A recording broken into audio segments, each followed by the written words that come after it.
Okay, in this section I just wanted to go over with you guys a few preliminary steps that you don't want to skip over when installing the lights.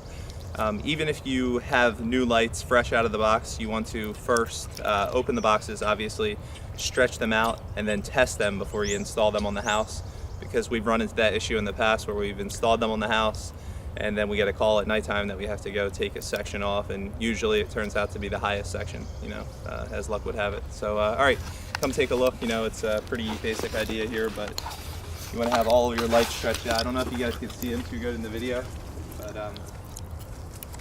you want to have all of the lights stretched out and then pretty much just go one by one and have all of the male ends. This is considered a male end. The other ends are considered female ends, like similar to the extension cord there. And pretty much you just want to test these lights out, plug them in, and kind of cup the light to see if they're lit. And you'll repeat that process for, right here we have 6 strings of lights laid out. So, all right, that's everything in this portion of the video, and we'll see you in the next one.